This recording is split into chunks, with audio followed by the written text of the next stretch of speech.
Why whites leave the neighborhood when black women move in. This is why. Then she calls him a snitch. She calls the man a snitch. So what happened? Ratchet ghetto nonsense is what happened.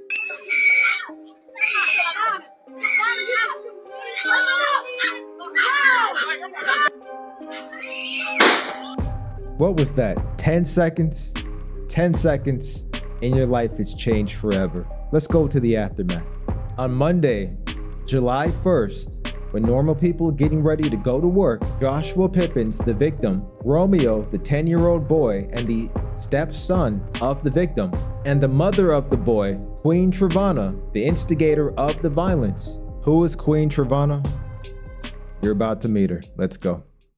Hey y'all, it's Travonna, Queen Travonna on Instagram. As y'all may know, I wanted to formally introduce myself. This is an introduction for my YouTube page. You never know. The first thing we notice is that fake blonde weave every time. Know what you might see on here. I'm just gonna be me. It might be some bunch of raw footage, me twerking, crying, dancing, singing, smoking, me and my kids. Did she just say smoking, me and my kids? I don't believe in being perfect, so. You know what that means? I don't believe in being perfect. See, a lot of people don't know. A lot of white people don't know. But when a black American woman says she doesn't want to be perfect, what she means is normal. Like the normalcy you would get from, I don't know, a white woman or a Hispanic woman or an Indian woman or an Asian woman. They don't mean perfect as in actually acting perfect. They mean perfect as in acting as if you can control yourself. And you're going to see why that is so important. They have a custody dispute. Now, any other race of woman in this country, white, Hispanic, Asian, would have handled this custody dispute in court. You know, the place you can actually win legally. But Queen Travonna, can't tell them nothing, decided that she was going to threaten the guy with a gun. Because, of course, why not? She runs up on him at his family's house, and she approaches Joshua Pippens, the victim, with a loaded firearm in her hand. Now, he knows how she is. So when he came out, he already had a gun holstered on his hip because he felt unsafe. And I imagine in his mind, he was hoping that by having that gun on his hip, not in his hand, but holstered the way you're supposed to, if you're someone who only wants to use self-defense if absolutely necessary, he was probably hoping that she wouldn't get physical. But she wasn't having that, and she wanted to get into an argument. And because she had a gun aimed at him, he felt unsafe. So he tried to get that gun out of her hand as quickly as possible. That's the little struggle, you see. Now, it's hard to tell, but one of those people involved is the little boy named Romeo. He's a 10-year-old little boy. And when I say little boy, you're going to see a censored photo of his face. I'm not going to show his face because he's a kid. But you will be able to see from the outline that this is just a small child, a small, scared child. Now, he knows his mother has a temper, which you're going to see. Because I definitely don't play about mine, but I'm bad at arguing because I get so mad that I just want to knock. Oh. So when he saw his mother pointing a gun at the man, he was afraid that the man was going to overpower the mom. Even though this is a stepfather who has been very kind to him his whole life, this is why we tell you men, don't be a stepdad. If it comes between you and their biological parent, they're going to choose their biological parent every time. That's just the way family works, which is why being a stepdad stinks. Now, the boy's able to go ahead and get behind the stepfather because the stepfather, as you're going to see, cares about this little boy and doesn't want to hurt the kid. So the little boy is able to get the gun that's holstered on Joshua Pippens, the victim's waist, and a single shot goes off aimed at the stepfather. The kid is 10 years old, and he's already dropped his first body before he's picked up his first paycheck. And some of you are going to say, well, the victim survived, so that doesn't count as dropping a body. The boy split the man in half, and you're about to see. Look at him. Pay attention to the stomach. Split him in half. He says, God got the last say, so when everything just got pew-pewed in my stomach 20 days ago. Had 32 staples in my stomach.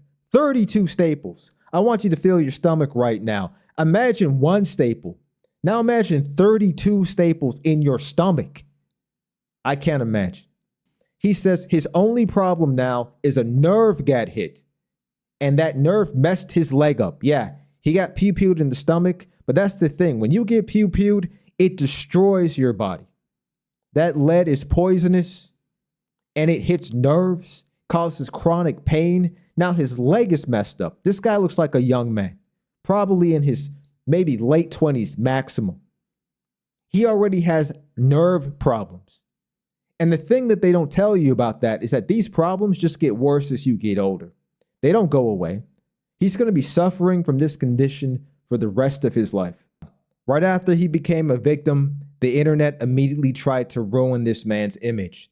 They started accusing him of domestic abuse, which he denied. And in order to prove his innocence, this is what he posted as proof. This is what they were calling him a snitch for. Let's read it right here. I highlighted the most important parts. This Jerome Harris Jr. is the little boy, and I don't show his face because he is a little boy. The homicide officer was interviewing this boy to figure out what happened. The little boy states, when he and his mother returned to Mr. Pippens, the victim's mother's home on July 1st, 2024, Miss Caller and Mr. Pippens were in a verbal fight, not a physical fight. Jerome, the little boy, stated he kept telling his mom to stop fighting with Mr. Pippens, his stepfather. And then another thing, motherfucker want to speak on my man. I was this person before me and my man got together, and he loves me just the way that I am, and he know that if he got a problem with anything that I do, he can gladly go. Now, right here, the police officer asked the little boy, did his mother have a gun? And the little boy says, yes, his mother did have a gun, but her gun didn't go off. The police officer asked the little boy, was his stepfather trying to get the gun away from his mother? And you know what the little boy says? Yes, that all he was trying to do was trying to get the gun away from the mother. Now, do you think she had trigger discipline? I imagine that that finger was on the trigger, and Joshua Pippens, the victim, felt that his life was in danger. The son states that he got scared because he was afraid that his mother was going to get hurt, because that's the way he was trained. Now, right here, this is the police officer trying to see if there's any kind of violent history, any kind of abuse. But the little boy says all they would do is yell at each other a lot. No abuse. The little boy tells the police officer that his mother gets really mad really fast. Now, this right here is just the police saying that this home, this ratchet situation is unsafe for children. And you can see the DCS is recommending that the kid be removed from her care. And look, they're talking about putting the boy in foster care. They're throwing that up as an option. This is how black women in this country lose their kids to foster care. Sad. Now this gets crazier. He says snitching on a 10-year-old is crazy. What the F have the streets turned into? All of this was posted on his Instagram. This is his Instagram. You can check him out if you want. And now you can see that he's being bullied by the ratchet community. But he's letting us know. He says he was posting his evidence for the city, for the productive people who aren't into the criminal lifestyle, who are just trying to live a normal life. He's posting that for us, for you. Now, Durk is the famous baby's daddy. I don't like that term, but that's just what it is. Of Queen Travonna's famous son. That's the son, Jerome, the 10-year-old boy who pew-pewed the stepfather, the victim. But he's letting the world know that this is about his kids and it has nothing to do with the famous guy. And he makes a really good point. They're calling him a rat and all of this stuff, but if he would have lost his life, he wouldn't have even been able to tell his side of the story. And you already saw what the news articles were going on about this, right? They were calling him a domestic abuser. And they were saying that that little boy heroically defended his mother from a vicious domestic abuse assault. But he never laid a finger on her. That was all lies. She came to his family's house with a loaded pistol and aimed it at him, had it in her hand. No trigger discipline. And he said if he didn't tell his side of the story, he would just be another dead ninja. And that's exactly the truth. Now, this is where it gets vile. And for all the black women in the comments that are going to try to get angry at me, you look at this and you tell me if this is okay. If you think this is okay, then there is something deeply wrong with you. Now, in the green, this is what Joshua Pippens is saying. And in the white, this is what Queen Travonna is saying. I'm going to read you the comments. Joshua Pippens says, Now the net's thinking I'm a bitch because I didn't clap back at your son. Tell them the truth. Stop playing with me.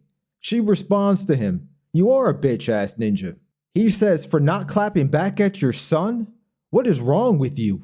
Then this is her response, and this is, my son came at you and you didn't clap back. You are a bitch ass. Now look at your dumb snitch ass posting online. You really trying to play funny. Now for all the non-blacks that don't know what clap back means, basically what she's saying is she's calling Joshua Pippens, the stepfather, a bitch for not shooting a 10-year-old boy in a retaliation shooting. She's making fun of the grown man for having a soul and being decent enough to spare the little boy who he's formed an attachment to. She doesn't care at all about that little kid. In fact, I honestly think the only reason she even had that kid was because she thought it would make her get closer to Lil Durk and maybe she could get some money out of the rapper and become famous and get all that attention that she desperately wants. Any other race of woman in America would find it unfathomable to even think about making fun of someone for not pew-pewing their own child. And I think this right here is when he was just mentally done with her forever. I don't think you're pretty anymore. So that's why white people and other people don't want to live around them. They turn their kids into weapons. They're sexually attracted to criminals and violent men. They build bridges from the prisons into the neighborhood to get said violent criminal men that they sexually desire. They have no respect for the 9-to-5 working class. And they all think they're going to be the 1% famous. And because of all that, you can't tell them nothing. Because Queen Travonna, like so many American black women who live in this method, they're unhappy. It's just that simple. They're unhappy.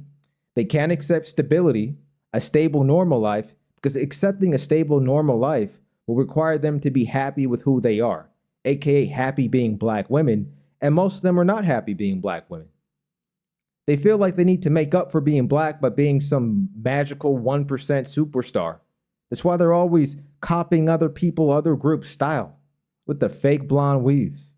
I bet what she thought is she got the rapper, right? She slept with the rapper, okay? But the rapper didn't want to marry her. The rapper didn't want to give her the fantasy life, even though she slept with him and even though she had his kid. The kid that she had to fight so hard just to make him admit that it was his kid. And now that it all failed, she's angry and she's taking out her anger on anyone dumb enough not to social distance away from her. And so many American black women are just like her. So what do you guys think? If you like this video, hit the like button, comment, and if you want to react to my videos, please go ahead and react, especially if you got a small channel, and especially if you're a black man with a small channel and you just want to react to what we're doing. I love building a community with you guys, so please react. And if you're a man in general and you're not anti-black men, go ahead and react too if that's what you want to do.